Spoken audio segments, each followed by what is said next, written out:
Existem noites no futebol que não são feitas para ser apenas assistidas, mas sim para ser vividas à flor da pele. Noites que a tática cede ao coração, ao sofrimento e se transforma no combustível para a glória. Foi exatamente isso que aconteceu na Neoquímica Arena. O Corinthians, pressionado, machucado, assombrado por fantasmas do passado, entrou em campo para o jogo mais importante do ano, uma verdadeira batalha pela sobrevivência na Copa Libertadores da América de 2026. Salve a torcida! Se você sentiu o coração bater na garganta nesse jogo épico contra o Rosário Central, hoje vamos mergulhar nos bastidores e na emoção da noite em que o Corinthians provou mais uma vez que é o verdadeiro corintianismo. Para entender esse peso da classificação, precisamos voltar um pouco e olhar para o cenário assustador que cercava o Parque São Jorge. O ano de 2026 tem sido um verdadeiro teste para o nervo de qualquer corintiano. Eliminado precocemente da Copa do Brasil pelo Internacional, dentro de casa e patinando no meio da tabela do Campeonato Brasileiro, a paciência da torcida estava por um fio. Protestos na porta do Ministério Público,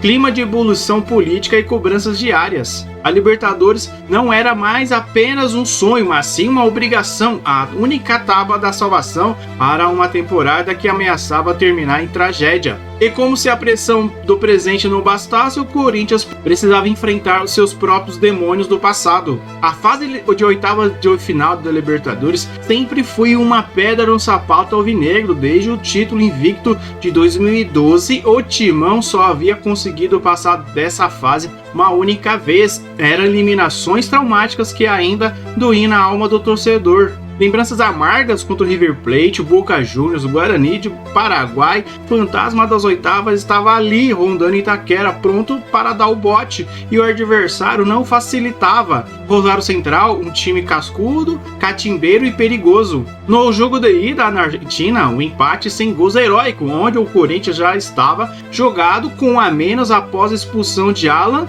Para o jogo de volta, Fernando Diniz tinha uma dor de cabeça imensa, desfalque de peso com Roberto e André no departamento médico. A esperança de gols recaía sobre Memphis Depay, mas o craque holandês, após uma arrastada negociação de renovação, estava sem ritmo de jogo e começaria no banco de reservas. O cenário estava montado para um drama de fazer inveja a qualquer roteiro de cinema. Quando a bola rolou na Neoquímica Arena lotada, o que se viu um jogo tenso, mastigado, picotado pela arbitragem. O Corinthians tentava tomar as rédeas, mas esbarrava na forte marcação argentina e na própria ansiedade. A bola queimava nos pés. O primeiro tempo foi um teste de paciência. O Rosário Central fazia cera, esfriava o jogo, enquanto o ataque corintiano, com Pedro Raul apagado, não conseguia furar o bloqueio. O cheiro da drama começava a tomar conta das arquibancadas da Itaquera. E então veio o segundo tempo. Aos 12 minutos, o lance que fez o coração de 30 milhões de loucos parar por um instante.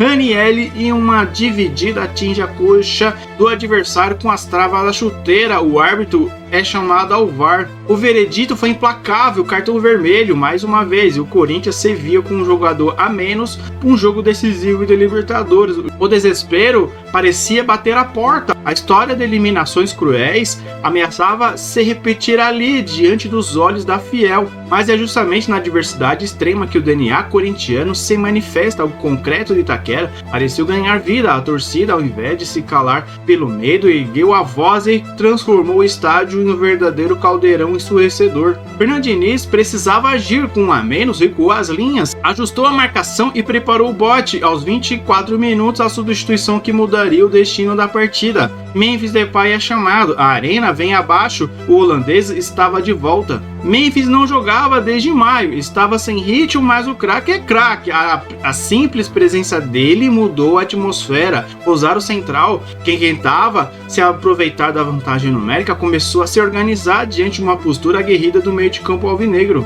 O relógio marcava 34 minutos do segundo tempo, a tensão era palpável. Matheus Bidu sofre uma falta pelo lado esquerdo do ataque. Era uma chance, era a bola do jogo. Memphis Depay pega a bola com confiança de quem conhece o próprio talento. Ele ajeita com carinho, respira fundo, a batida sai venenosa, rasante, cortando a área argentina como uma navalha. Então que surge Breno Bidon, o garoto da base, se antecipa a marcação pesada, estica o pé e desvia de bico. A bola beija o fundo das redes. Explosão em Itaquera, um grito preso na garganta de alívio, de raiva, de paixão. O Corinthians, com 10 em campo, superava o cansaço, a pressão e os fantasmas. Um gol com a cara do Corinthians, sofrido, obrigado na raça e no talento. Os minutos finais foram de pura agonia e resistência. O Rosário Central se lançou no ataque de forma desesperada. Diniz fechou a casa, colocou João Pedro Choque e Charles. Corinthians virou uma muralha humana, defendendo cada palma de grama como se fosse um prato de comida.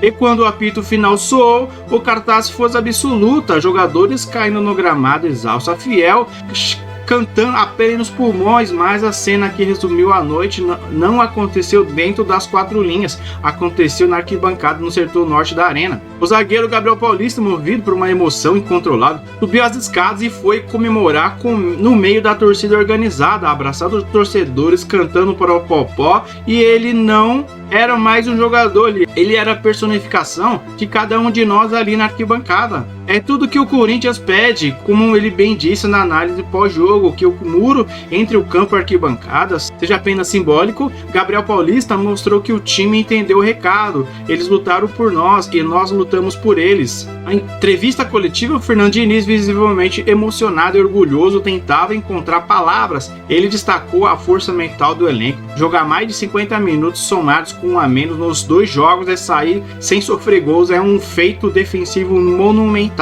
Diniz não poupou elogios a Memphis Depay. Ele tem um brilho diferente, enxerga o mundo diferente, disse o treinador. E de fato, Memphis mostrou que nasceu para jogos grandes. Sua contribuição vai muito além da técnica. Ele trouxe a aura do vencedor que o time precisava. Mas a noite também foi um de reflexão e humildade. Ranieri, o vilão momentâneo, foi às redes sociais pedir desculpas com a sinceridade de quem sente o peso da camisa. Ele assumiu o erro, vou dar a cara a tapa, escreveu o volante, e a torcida, reconhecendo sua entrega histórica, o abraçou. Essa vitória não foi apenas uma classificação para as quartas de final, foi um resgate da identidade corintiana em um futebol moderno, muitas vezes frio e tático. O Corinthians provou que a mística da camisa ainda tem um peso absurdo. Agora o desafio é nas quartas de final, o adversário será o Estudiantes, outro argentino casca grossa. O primeiro jogo será em La Plata e a grande decisão, mais uma vez, da nossa casa na Neoquímica Arena. A jornada rumo à glória eterna continua. O sonho do título da Libertadores 2026 está mais vivo do que nunca. O time provou que tem coração, que tem raça, que tem apoio incondicional de uma torcida que não abandona nunca. O fantasma das oitavas foi exorcizado com o grito, suor e lágrimas. Mas e você, torcedor corintiano, como foi viver essa montanha russa de emoções? Qual o seu nível de desespero, de expulsão de Ranieri e sua alegria no gol de Bidon com passe de Memphis? Deixa aqui nos comentários, eu quero ler cada um deles. Não se esqueça de deixar aquele like pesado, se inscrever no canal para não perder nenhum detalhe da nossa caminhada da Libertadores e compartilhar esse vídeo no grupo da família, dos amigos corintianos. Vai Corinthians, até a próxima, fiel!